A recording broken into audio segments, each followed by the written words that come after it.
Bismillahirrahmanirrahim. Assalamualaikum warahmatullahi wabarakatuh. Waalaikumsalam warahmatullahi wabarakatuh.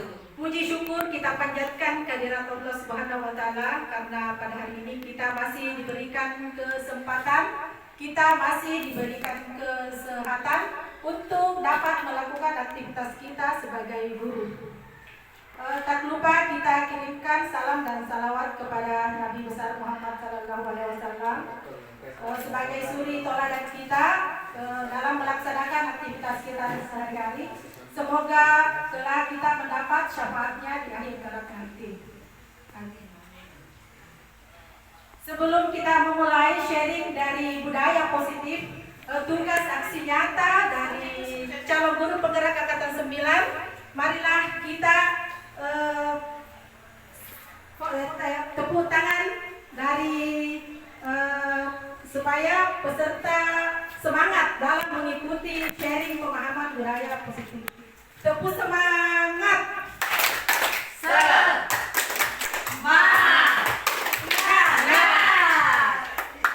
Terima kasih Bapak Ibu. Sekarang kita akan mulai sharing pemahaman budaya positif. Jadi dalam sharing budaya positif ada beberapa materi. Yang pertama, koneksi antar materi dengan budaya positif. Mulai dari filosofi KHD. Kalau filosofi KHD menjalankan budaya positif di sekolah merupakan upaya pencapaian tujuan pendidikan nasional sesuai dengan filosofi KHD. Pendidikan yang berpihak pada murid bersifat menuntun untuk kembangkan kodrat pada murid. Modul yang kedua, nilai-nilai dan guru penggerak. Nilai-nilai guru penggerak di sini memiliki nilai penggerak, maka seorang guru dapat mudah mewujudkan budaya positif di sekolah. Peran guru penggerak sebagai motor dalam mendorong kolaborasi dan pembentukan keyakinan kelas yang akan dijalankan. Pada modul 1.3, yaitu visi guru penggerak, budaya positif merupakan salah satu perubahan yang menjadi visi guru penggerak dalam mewujudkan lingkungan yang nyaman, aman, dan berpihak pada murid, yang mewujudkan melalui prakarsa perubahan sebagaimana filosofi dan profil pelajar Pancasila.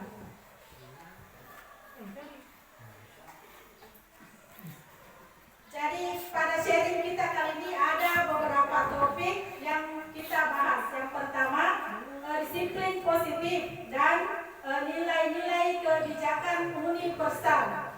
Yang kedua, teori motivasi, hukuman dan penghargaan restitusi. Yang ketiga, keyakinan kelas. Yang keempat, kebutuhan dasar manusia dan dunia berkualitas. Kelima, restitusi. Jadi dalam restitusi ini dibahas 5 kontrol, 5 posisi kontrol. Yang keenam, restitusi. Segitiga restitusi. Jadi kita masuk ke topik yang pertama, yaitu disiplin positif dan nilai-nilai kebajikan universal. Jadi perubahan paradigma apa yang terjadi? Misalnya A dan B. Misalnya Anda dan teman Anda. Ambillah secari kertas kecil, tuliskan benda atau sesuatu yang sangat berharga untuk Anda. Letakkan di salah satu tangan Anda dan genggam benda sesuatu tersebut dengan segala daya dalam sebuah kepalan. Jadi coba Bapak Ibu praktekkan. Ambil secari kertas kecil.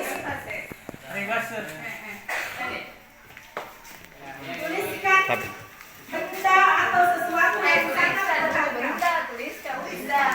Jadi dalam kertas kecil itu Bapak Ibu diharapkan menulis sesuatu atau benda yang sangat berharga. Sangat berharga bagi Anda, suami. Yang sangat berharga. Jadi maksudnya apa saja, benda apa saja yang sangat berharga menurut Bapak Ibu. Letakkan di salah satu tangan Anda dan genggam benda sesuatu tersebut dengan segala daya dalam sebuah kepalan. Selanjutnya, teman Anda akan mencoba dengan sekuat tenaga dengan berbagai cara untuk meminta Anda memberikan benda tersebut. Teman Anda bisa membujuk, mengancam, menghardik, merayu, menyuap, atau apa saja agar dapat membuka kepala tangan. Coba perhatikan Bapak Ibu, apakah mempertahankan darah dalam kepala tangannya atau rela membuka tangannya? Dipertahankan, dibuka tadi. Dia kasih tak berot, dia tak Jadi Bapak Ibu bagaimana mempertahankan Ya. apa yang di kepala? Ya, Tidak mau dah buka. Tidak mau buka. Yang selanjutnya, perubahan paradigma. Miskonsepsi tentang teori kontrol. Ilusi guru mengontrol murid. Pada dasarnya, kita dapat memaksa murid untuk berbuat sesuatu. Jikalau murid tersebut memilih untuk tidak melakukannya, kalaupun murid tersebut melakukannya, sejatinya karena murid itu mengizinkan untuk dikontrol. Karena menjadi kebutuhan dasar yang dipilih murid tersebut. Jadi, teori kontrol menyatakan bahwa semua perilaku memiliki tujuan, bahkan terhadap perilaku yang tidak disukai. Selanjutnya, ilusi yang kedua, bahwa semua penguatan positif, efektif, dan bermanfaat. Segala usaha untuk mempengaruhi murid agar mengulangi suatu perilaku tumbuhan tertentu adalah suatu usaha untuk mengontrol murid tersebut. Dalam jangka waktu tertentu, kemungkinan murid tersebut akan menyadari dan mencoba untuk menolak bujukan kita, atau bisa jadi murid tersebut menjadi tergantung pada pendapat sang guru untuk berusaha. Yang ketiga, bahwa kritik membuat orang merasa bersalah, dapat menguatkan karakter. Menggunakan kritik dan rasa bersalah untuk mengontrol murid menuju pada identitas gagal. Mereka belajar untuk merasa buruk tentang diri mereka. Mereka mengembangkan dialog diri yang negatif. Kadangkala sulit bagi guru untuk mengidentifikasi bahwa mereka sedang melakukan perilaku.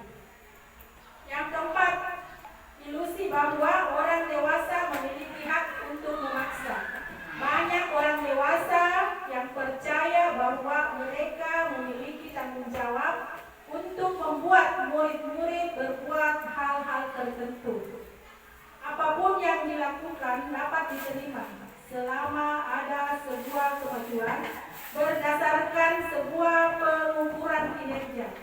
Pada saat itu pula, orang dewasa akan menyadari bahwa perilaku memaksa tidak akan efektif untuk jangka panjang dan sebuah hubungan permusuhan akan terbentuk.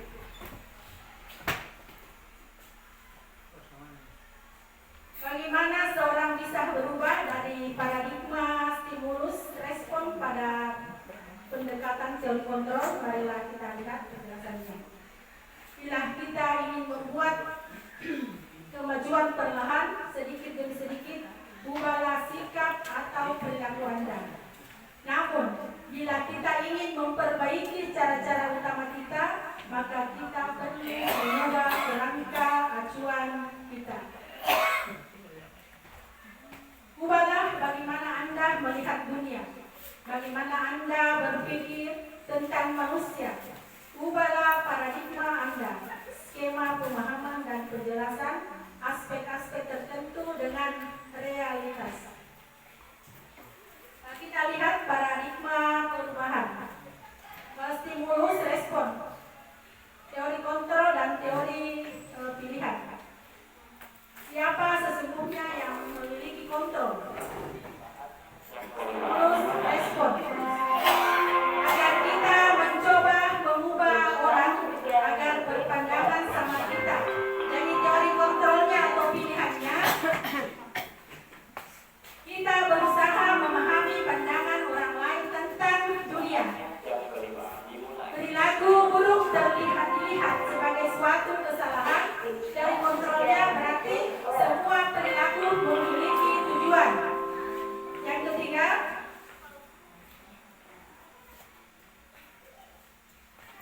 orang lain bisa mengontrol saya. Anda tidak bisa mengontrol orang lain. Stimulus respon yang keempat, pemaksaan ada pada saat rujukan gagal. Teori kontrolnya, kolaborasi dan konsekuensi menciptakan pilihan-pilihan baru. Yang kelima, model berpikir menang atau kalah. Teori kontrolnya, model berpikir menang-menang. Nah, sekarang kita lanjutkan makna kata disiplin. Jadi sebelum kita melanjutkan makna kata disiplin, baiklah kita akan tepuk semangat lagi. Tepuk semangat.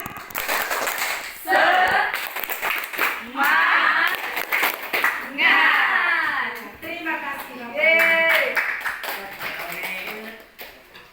Selanjutnya makna kata disiplin.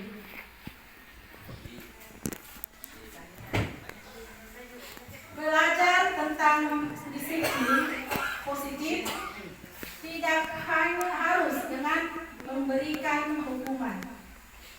Justru itu adalah salah satu alternatif terakhir dan kalau perlu tidak digunakan sama sekali. Jadi Bapak Ibu, hukuman tidak berlaku pada anak kita. Kata disiplin berasal dari kata bahasa Latin artinya belajar. Kata disiplin juga berasal dari kata yang sama dengan disiplin atau murid atau pengikut. Untuk mencari seorang murid atau pengikut, seseorang harus paham betul alasan mengapa mereka mengikuti suatu aliran atau ajaran tertentu, sehingga motivasi yang terbangun adalah motivasi intrinsik atau ekstrinsik. Makna asal dari kata ini berkonotasi dengan disiplin diri dari murid-murid Stratos dan Plato. Disiplin diri membuat seseorang menggali potensinya menuju sebuah tujuan, sesuatu yang dihargai dan bermakna. Namun dalam budaya kita, maka disiplin dimaknai menjadi sesuatu yang dilakukan seseorang pada orang lain untuk mendapatkan kepatuhan. Kita cenderung menghubungkan kata disiplin dengan ketidaknyamanan, bukan tentang apa yang kita hargai atau pencapaian suatu tujuan. Nilai-nilai kebijakan universal. Setiap perbuatan memiliki suatu tujuan. Menurut Dr. William Glasser pada teori kontrol pada tahun 1984. Beberapa institusi, organisasi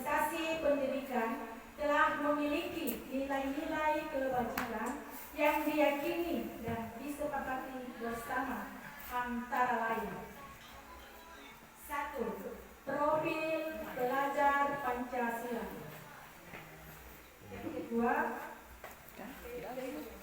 yang ketiga, 9 pilar karakter. Yang keempat, penunjuk seumur hidup dan keterampilan hidup. Dan yang kelima, the 7 essential. Yang keenam, the future project atau nilai-nilai kebajikan. Nilai-nilai kebajikan yang kita inginkan untuk dicapai oleh seluruh anak Indonesia adalah sebagaimana yang termaktub dalam dimensi profil Pancasila. 1. Beriman, bertakwa kepada Tuhan yang Maha Esa dan berakhlak mulia. 2. Mandiri. 3. Bernalar kritis.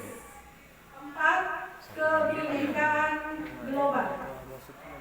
5. Bergotong royong dan kreatif. Sekarang topik kedua, teori motivasi, hukuman dan penghargaan restitusi.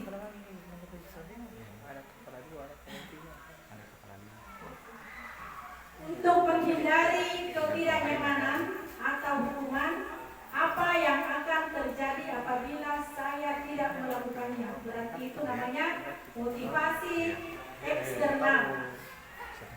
Yang kedua, termotivasi untuk mendapatkan imbalan atau penghargaan dari orang lain.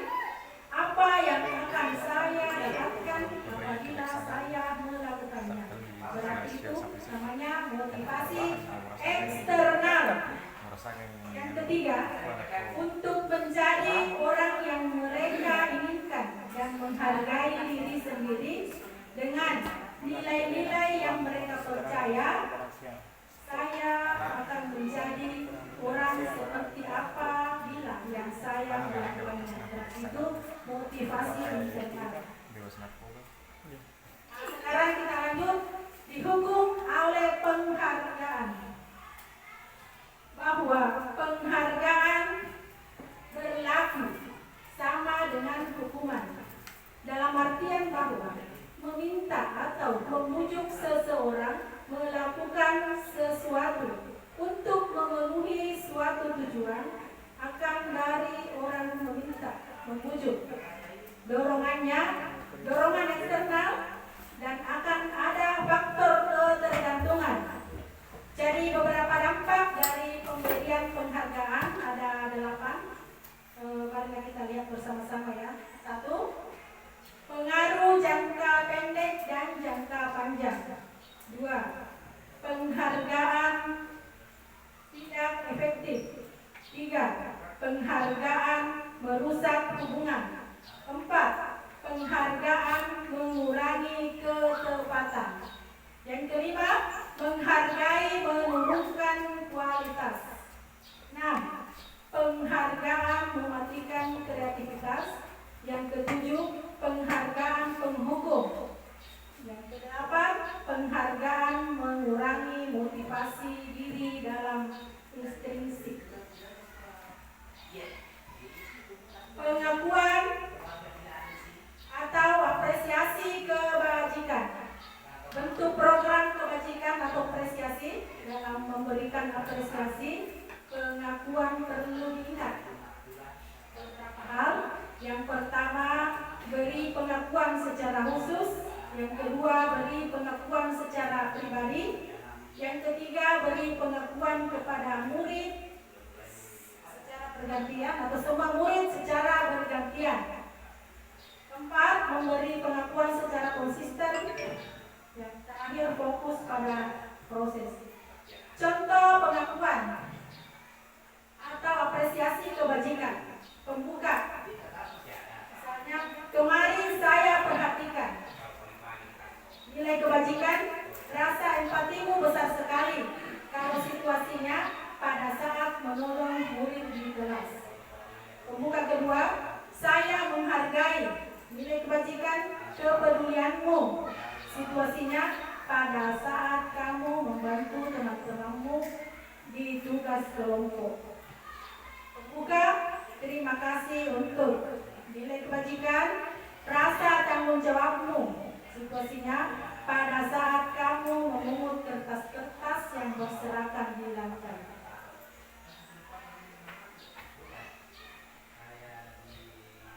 Tindakan berupa hukuman atau konsekuensi.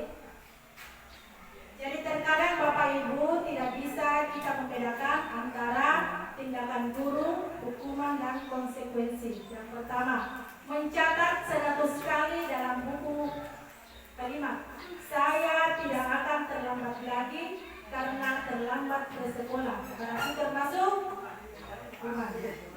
Lari mengelilingi lapangan basket 2 kali karena terlambat hadir di sekolah. Berarti termasuk hukuman.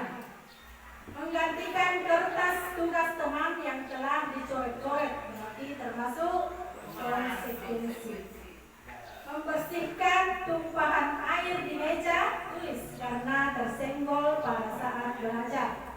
Termasuk konsekuensi. Murid disuruh untuk tidak mengenakan sepatu seharian di sekolah karena tidak mengenakan sepatu hitam. Termasuk hukuman. Lari mengelilingi lapangan basket 2 kali karena terlambat 10 menit untuk pelajaran PJOK. Berarti termasuk konsekuensi. Jadi Bapak Ibu, marilah kita melihat perbedaan antara hukuman dan konsekuensi. Hukuman sesuatu yang menyakitkan tapi harus terjadi. Berarti konsekuensi sesuatu harus terjadi. Hukuman membuat anak sakit fisik atau hati untuk jangka waktu yang lama.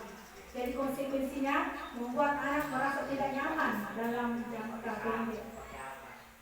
Hukuman, anak membenci kedisiplinan. Konsekuensi anak menghargai disiplin. Paksaan, konsekuensinya stimulus dan tanggapan. Hukuman, mendorong anak menyakiti diri sendiri. Berarti kalau konsekuensinya mendorong anak agar mudah menyesuaikan diri. Hukuman konsep diri yang buruk, berarti konsekuensinya konsep diri yang baik. Hukuman, anak belajar untuk menyembunyikan kesalahan. Konsekuensi, anak belajar untuk memenuhi peraturan. Hukuman, marah, rasa bersalah, dipermalukan, merasa tak dihargai. Konsekuensi, kehilangan hak, dibuat tidak nyaman, diasingkan untuk sementara. Apa itu restitusi? Restitusi adalah proses menciptakan kondisi bagi murid untuk memperbaiki kesalahan mereka, sehingga mereka tidak bisa kembali. Mereka bisa kembali kepada kelompok mereka dengan karakter yang kuat. Restitusi juga merupakan proses kolaborasi yang mengajarkan murid untuk mencari solusi untuk masalah mereka dan membantu murid berpikir tentang orang seperti apa yang mereka inginkan. Bagaimana mereka harus memperlakukan orang lain. Jadi ada 9 ciri-ciri restitusi. Yang pertama, bukan untuk menebus kesalahan, namun untuk belajar dari kesalahan. Kedua, memperbaiki hubungan. Yang ketiga, tawaran bukan paksaan. Keempat, restitusi menuntun untuk melihat ke dalam diri. 5. Restitusi mencari kebutuhan dasar yang mendasari tindakan. 6. Restitusi diri adalah cara yang paling baik. 7. Restitusi fokus pada karakter bukan tindakan. 8. Restitusi bukan pada solusi.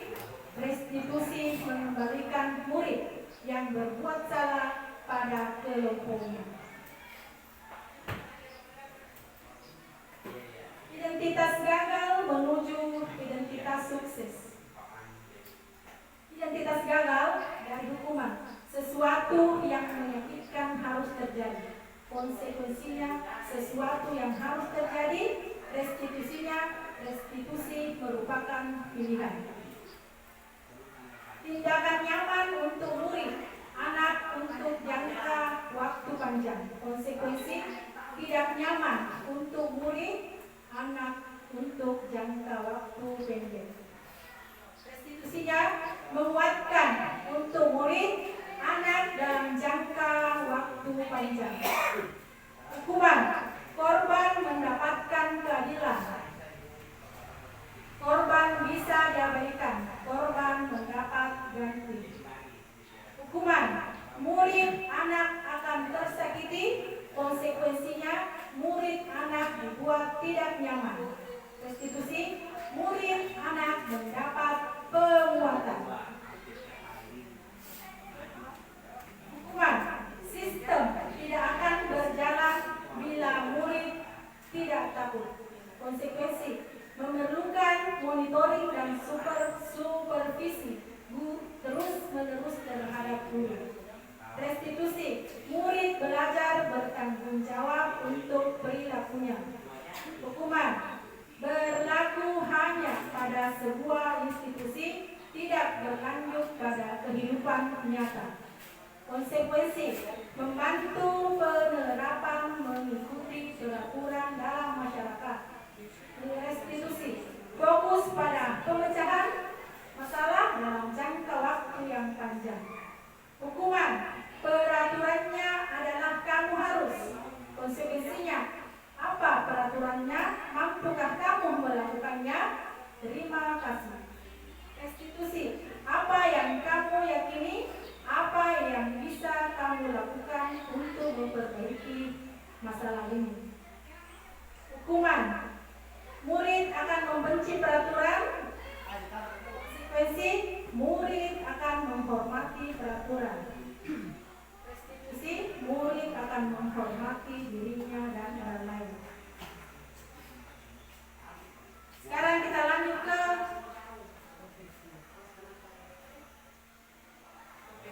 keyakinan kelas. Mengapa tidak peraturan saja? Mengapa harus keyakinan kelas? Yang pertama, peraturan yang memiliki keyakinan kelas. Yang pertama, harus menggunakan helm bila mengendarai kendaraan roda 2. 3M, menggunakan masker, mencuci tangan, dan menjaga jarak pada saat COVID-19 dulu. Yang ketiga, harus datang tepat pada waktu, intinya pada saat mengikuti pelatihan usaha. Untuk mendukung motivasi intrinsik, kembali ke nilai-nilai keyakinan untuk mengikuti, menggerakkan seseorang dibanding mengikuti serangkaian peraturan. Selanjutnya, budaya positif. Budaya positif termasuk lingkungan positif, keyakinan kelas, dan peraturan kelas. Yang mana merupakan keyakinan kelas? Kita lihat ya. Jadi kesempatan kelas, datang tepat pada waktunya, mengucapkan salam, menjaga kebersihan sekolah, berdoa sebelum dan sesudah kegiatan, aktif dalam pembelajaran, dan tertib. Kalau kesepakatan kelas misalnya, kami, guru dan murid yang saling menyayangi, kami murid yang semangat belajar, kami murid yang peduli dengan teman-teman yang lain.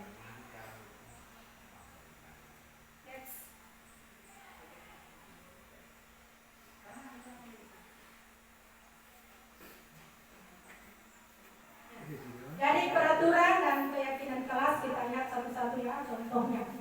Peraturan, selalu kembalikan buku di tempatnya. Kalau keyakinan kelas, yaitu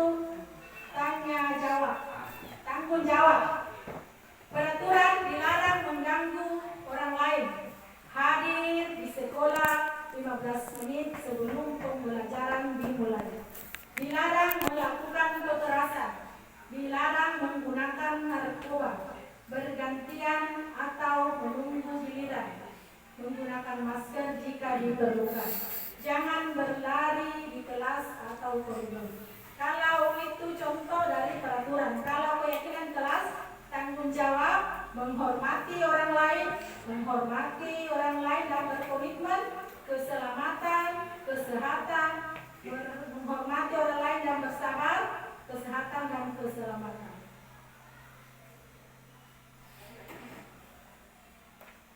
Keyakinan kelas dan di sekolah. Hormat, setiap anggota kelas perlu saling menghormati dan merasa aman. Tekun belajar, setiap anggota kelas perlu menjadi dirinya yang terbaik. Diterima dan dimiliki, setiap anggota kelas perlu saling membantu.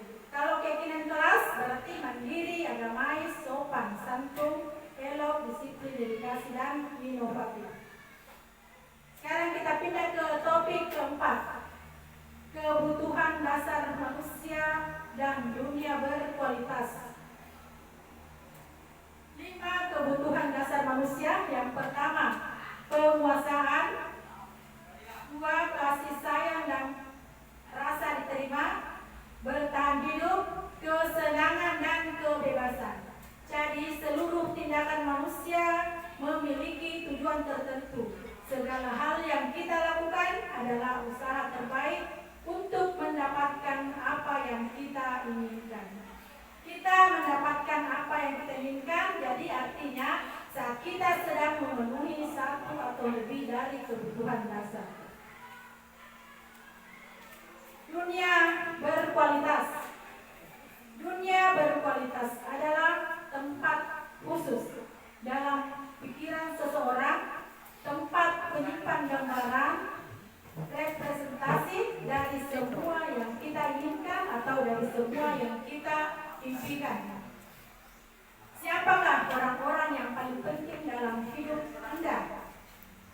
Nilai-nilai kebajikan apa yang terpenting dalam kehidupan kita?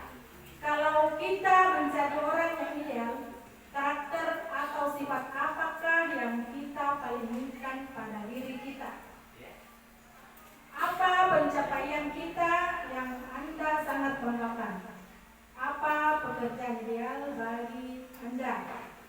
Ceritakan bagian perjalanan hidup Anda di mana Anda merasa itulah titik puncak hidup Anda. Apa yang paling bermakna dalam hidup Anda? Nah, sekarang kita pindah ke topik kelima. Restitusi 5 posisi kontrol. 5 posisi kontrol. Yang pertama, penghukum. Yang kedua, pembuat rasa bersalah. Yang ketiga, sebagai teman. 4, pemantau dan manajer. Posisi kontrol seorang guru. Kalau penghukum berarti kemungkinan murid marah dan mendendam atau bersifat agresif. Kalau penghukum itu ditujukan kepada murid. Pembuat rasa bersalah, murid akan merasa bersalah, murid tertekan. Seperti inilah yang tiba-tiba bisa meletus amarahnya dan bisa menyakiti diri sendiri atau orang lain. Sebagai teman, murid akan merasa senang dan akrab. Sebagai dampak yang positif, hanya saja di sisi negatif, murid menjadi tergantung pada guru tersebut. Bila ada masalah, dia merasa bisa mengandalkan guru yang tersebut untuk membantunya. Pemantau, guru murid memahami konsekuensi yang harus dijalankan karena telah melanggar salah satu peraturan di sekolah. Sebagai manajer, posisi di mana guru berbuat sesuatu bersama dengan murid, mempersilahkan murid, mempertanggungjawabkan perilakunya, mendukung murid agar dapat menemukan solusi atas permasalahannya sendiri, serta mendorong murid untuk menjadi manajer bagi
satu-satunya yang pernah melakukan ini. Validasi tindakan yang salah. Kamu tidak punya alasan mengapa melakukan itu. Yang kedua, adakah cara yang lebih efektif untuk mendapatkan apa yang kamu butuhkan? Keyakinan atau menanyakan keyakinan kelas apa yang telah kita sepakati. Yang kedua, kamu ingin menjadi orang yang seperti apa? Untuk menstabilkan identitas, untuk membuat anak yang merasa gagal karena membuat salah menjadi positif terhadap dirinya. Guru berkata, berbuat salah itu hal yang manusiawi. Tidak ada manusia yang sempurna. Bapak Ibu juga pernah bersalah. Kita pasti bisa menyelesaikan permasalahan ini. Bapak Ibu juga tidak tertarik untuk mencari tahu siapa yang benar, siapa yang salah. Bapak Ibu lebih tertarik untuk menyelesaikan masalah. Kalau kamu menyalahkan dirimu sendiri terus-menerus, apakah kamu bersikap baik pada dirimu sendiri?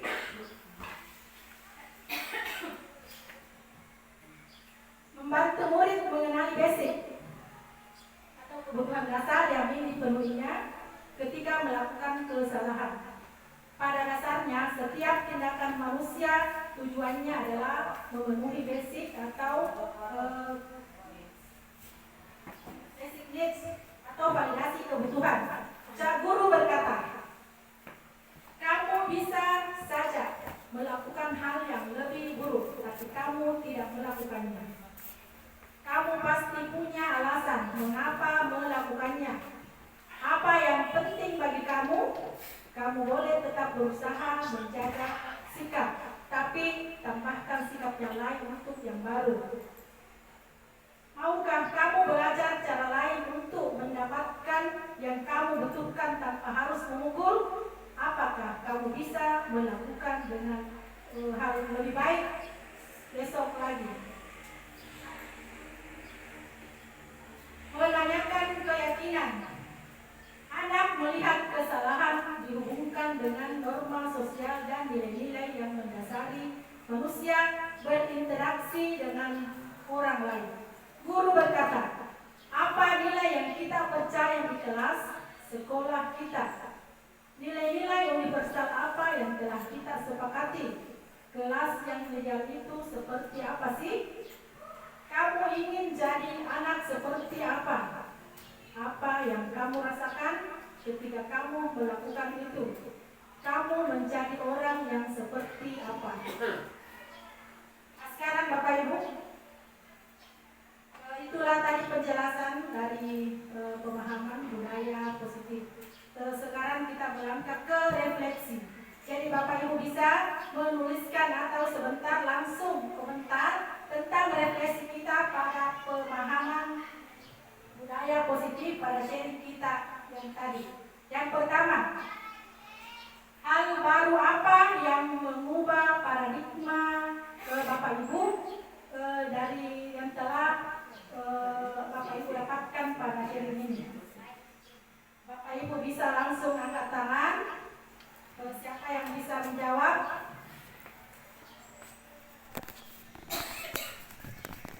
Ada Ibu Darmawati. Ya, ini dulu. Ya, Pak.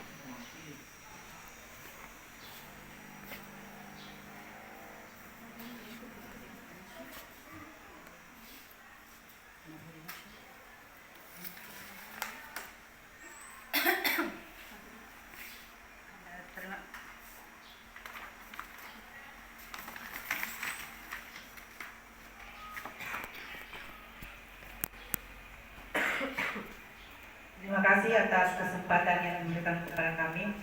Sesuai dengan apa yang dijelaskan oleh Ibu tadi, maka dalam hal ini apa yang bisa saya pahami tentang bagaimana mengubah paradigma kami dari yang telah kami dapatkan pada sharing ini. Yang pertama,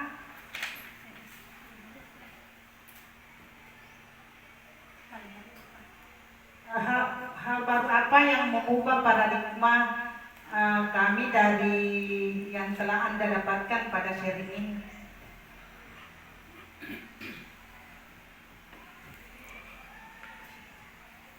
Yaitu bahwa budaya positif adalah konsep yang melibatkan pendekatan yang optimis terhadap kehidupan, hubungan, dan situasi.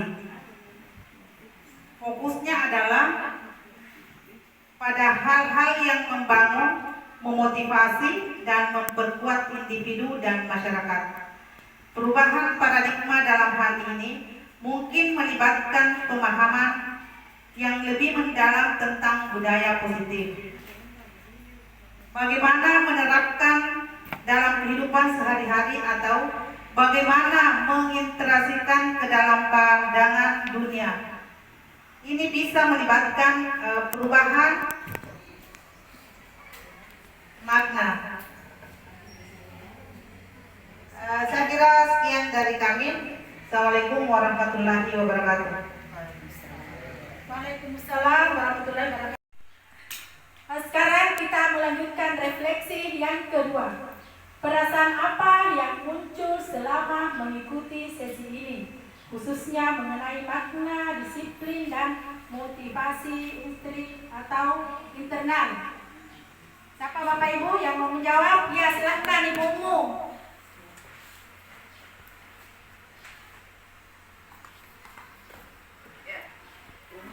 Silakan Ibumu dari refleksinya. Baik, terima kasih atas kesempatan yang diberikan. Saya akan menyampaikan tentang refleksi yang ada di nomor 2 ini. Perasaan apa yang muncul selama mengikuti sesi ini, khususnya mengenai makna disiplin dan motivasi intrinsik.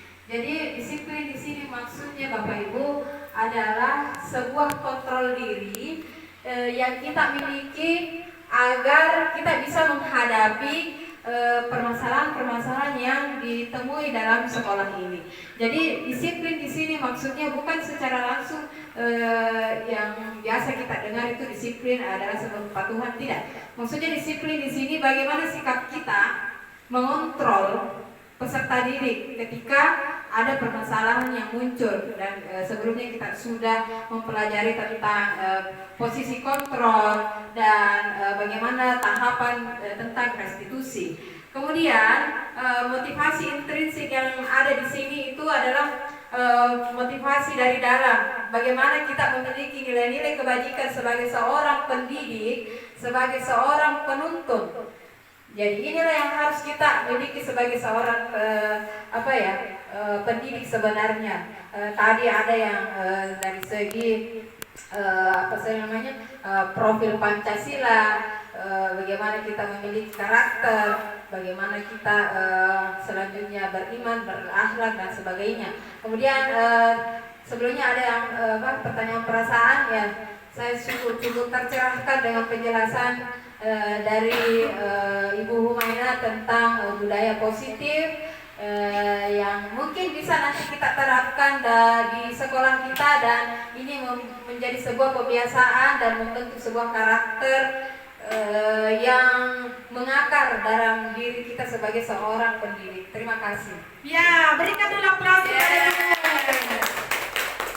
Terima kasih kepada Ibumu. Selanjutnya kita persilakan kepada Ibu Hera untuk merefleksi dari ketiga. Peran seperti apakah yang Ibu telah lakukan selama mengikuti sharing ini? Silakan Ibu.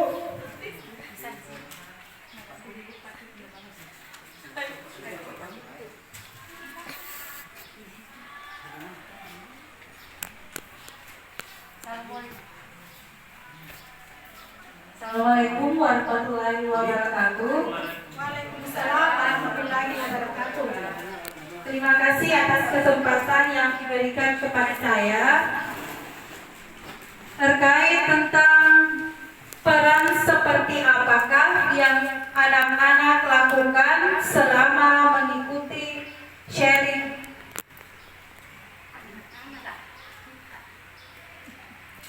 Oke.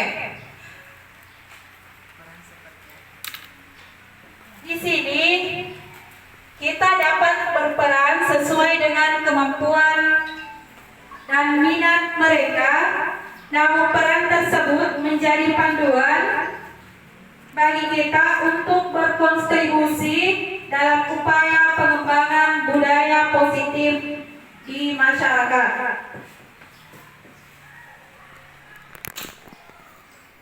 Saya akan menjadi seorang yang lebih berpengetahuan dan berpengalaman dalam budaya positif.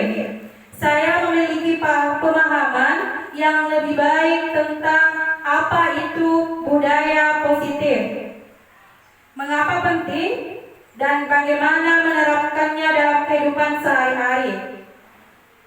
Kita juga akan lebih terampil dalam menjadi agen perubahan dan menyebarkan nilai-nilai budaya positif di lingkungan kita. Nah, berikut beberapa peran yang spesifik yang bisa kita lakukan dalam praktik ini setelah mengikuti sosialisasi budaya positif. Bagaimana itu pengertian? Yang pertama, bagaimana pengertian budaya positif, nilai-nilai budaya positif, manfaat budaya positif, strategi penerapan budaya positif, dan cara menjadi agen perubahan. Demikian paparan dari saya. Terima kasih atas kesempatannya. Assalamualaikum warahmatullahi wabarakatuh. Waalaikumsalam warahmatullahi wabarakatuh. Berikan lagi tepuk tangan kepada Ibu. Terima kasih Ibu Hera. Selanjutnya refleksi yang keempat akan menjadi seperti apakah kita setelah mengikuti sharing ini. Mungkin Ibu Wandi Sulaiha bisa menjawab refleksinya. Silakan. Baik, terima kasih atas kesempatan yang diberikan kepada saya untuk kemudian memberikan sedikit pendapat saya bagaimana setelah mengikuti sesi sharing ini tentang budaya positif. Terima kasih kepada Ibu pemateri untuk hari ini. Ilmu yang diberikan, materi yang diberikan sangat menggugah pengetahuan kita tentang bagaimana menerapkan budaya-budaya positif di lingkungan pembelajaran kita. Menjadi seperti apa yang saya inginkan adalah ingin menjadi agen perubahan di dalam lingkungan belajar. Bagaimana tadi menerapkan segitiga restitusi, bagaimana cara mengatasi masalah yang kami dapatkan di dalam pembelajaran. Seperti tadi bagaimana membedakan hukuman dengan konsekuensi. Sekali lagi terima kasih, ini pencerahan bagi kita semua bahwa apa yang terus terang yang selama ini kita lakukan di dalam pembelajaran kita seringkali memberikan ternyata hukuman kepada peserta didik kita. Nah, inilah yang akan menjadi pengetahuan, menjadi pengalaman bagi kita bahwa hal itu sebenarnya keliru dilakukan di dalam pembelajaran ini. Itu mungkin dari saya. Terima kasih atas segala ilmu yang diberikan, segala materi yang diberikan untuk hari ini, sehingga kita memberikan penjelasan kepada kita bagaimana pembelajaran yang sesuai dengan Ki Hajar Dewantara. Terima kasih. Assalamualaikum warahmatullahi wabarakatuh. Waalaikumsalam warahmatullahi wabarakatuh. Berikan tepuk tangan yang kedua kepada Ibu Yaya.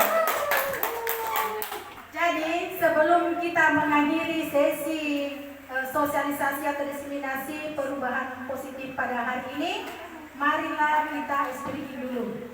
Jadi perhatikan Bapak Ibu ya, caranya begini. Saya menyebutkan satu kata. Jadi Bapak Ibu menyambung kata menjadi suatu kalimat, minimal 7 kata menjadi satu kalimat. Mengerti Bapak Ibu? Contoh dulu.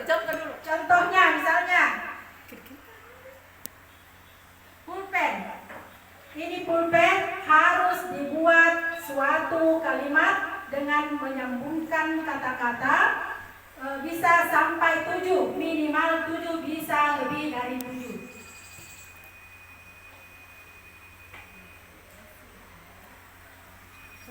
Saya contoh.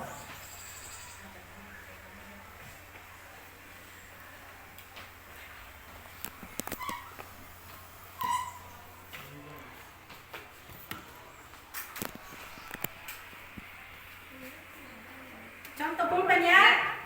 Saya membuat ini pulpen menjadi suatu kalimat. Bisa 7, minimal 7 kata, bisa juga lebih. Saya menyukai pulpen warna hitam karena tulisan hitam bertanda dengan karakter saya.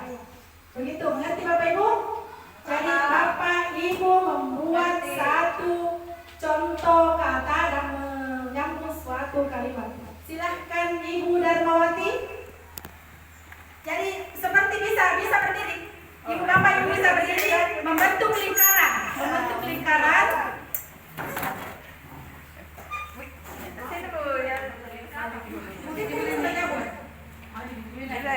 Membentuk lingkaran. Jadi sedikit sebelum kita menutup pertemuan kita. Jadi Ibu Dharma dulu mulai. Silakan kata apa Ibu? Begini ya. Ya bisa saja. Itu adalah kata yang biasa mengingat kita masa lalu, boleh. Maksudnya dengan kata-kata, maksudnya kata-kata itu yang selalu diingat biar mau kita tidur diingat juga. Bisa juga seperti itu. Nah silakan. Jadi kata yang saya pilih kata cinta. Cinta, alhamdulillah cinta.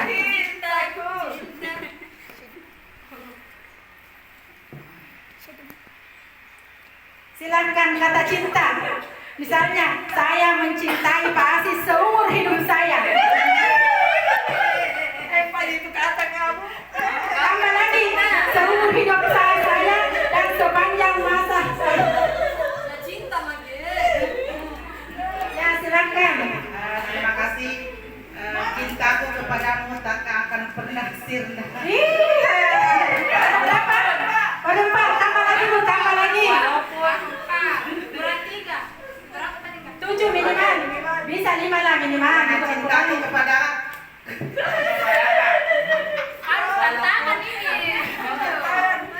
cintaku kepadamu takkan pernah sirna Walaupun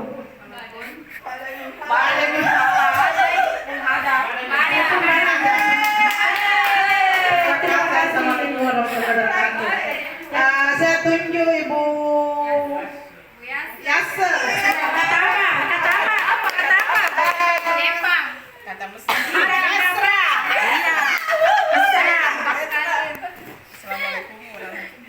Assalamualaikum Assalamualaikum warahmatullahi wabarakatuh. Waalaikumsalam warahmatullahi wabarakatuh. Baiklah, saya akan membuat kalimat minimal 7 ya dari kata mesra.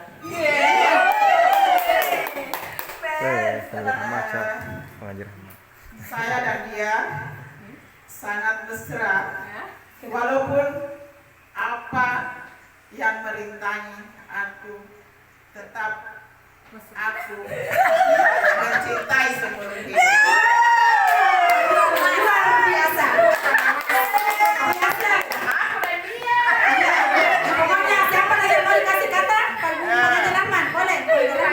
Saya lemparkan kepada Bapak Haji Rambang dengan kata Rindu. Buku diari.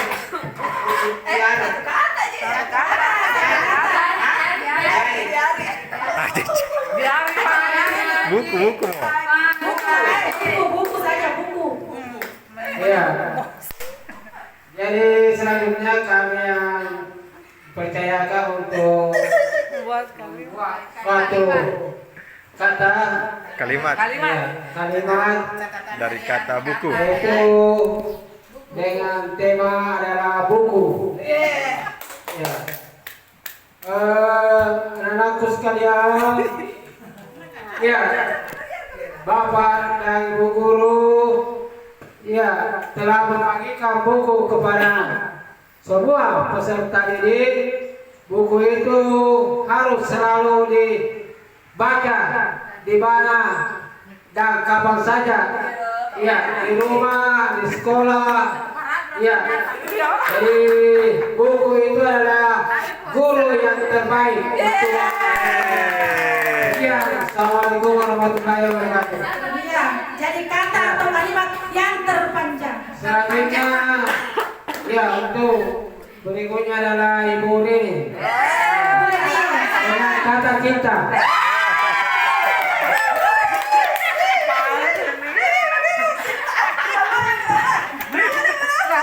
Cinta kepada siapa, Bu? Orang tua kah? Ya, silakan Bu Rini. Ya, terima kasih atas kesempatannya.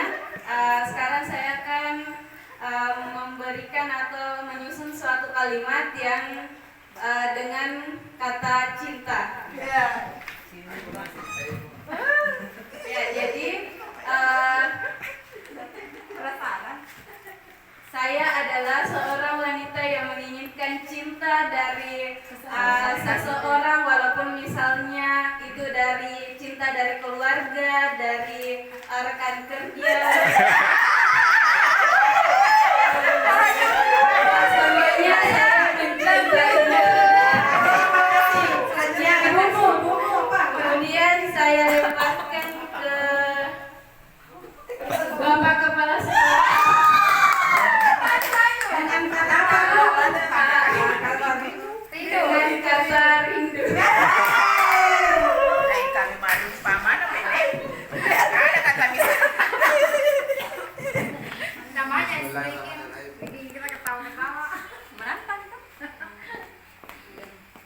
Kalau awan hitam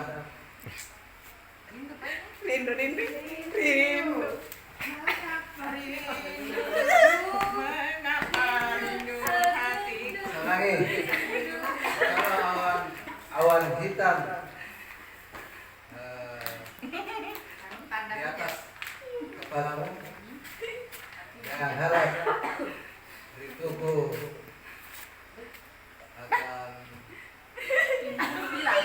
akan hilang. Terima kasih.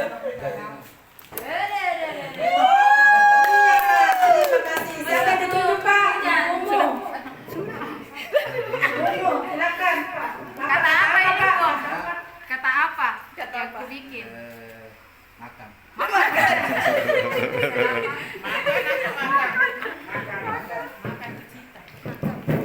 Baik, jadi saya akan membuat sebuah kalimat dari kata makan. Sebenarnya ini adalah kata yang sering didengar, tapi saya kesulitan membuat kalimat. Mungkin lapar mungkin. Ya, ini mungkin karena kata makan ya. Jadi makan, makan di gunung, makan di langit. Kemarin saya makan nasi goreng. Oh, saya makan nasi sama lauk di rumah bersama anak, suami dan bapak saya. Kemudian saya tanya, aduh sudah cukup? Belum. Sama bapak saya. Cukup Cukup katanya. tujuh. Lempar lagi. Ya, bisa lempar. Jadi terakhir ya, terakhir. Hera Bisa dua, bisa. kata apa? Kata Kata apa, Bu? kata bahagia. Iya.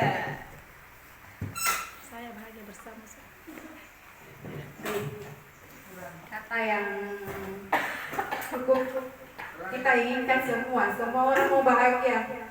Ya kan, Bapak Ibu? Oke. Bahagia. Bahagia. Saya selalu merasa bahagia bersama suami, anak, dan orang tua saya. Terima kasih. Lempar Kak. Oke, selanjutnya saya lempar ke Ibu Fitri dengan kata Muhammad.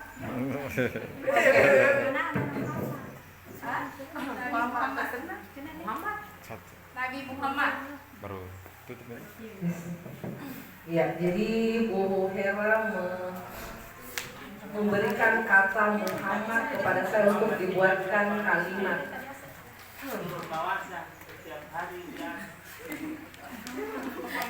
Nabi Muhammad Sallallahu Alaihi Wasallam merupakan suri teladan bagi kita semua umat Islam di dunia ini. Iya.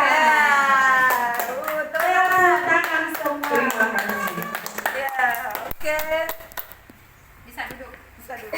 Ya, demikianlah speakingnya Bapak Ibu. Terima kasih atas segala perhatiannya. Mohon maaf atas segala kekurangannya. Demikianlah penyampaian diseminasi atau sosialisasi nilai positif untuk hari ini. Terima kasih. Assalamualaikum warahmatullahi wabarakatuh. Waalaikumsalam warahmatullahi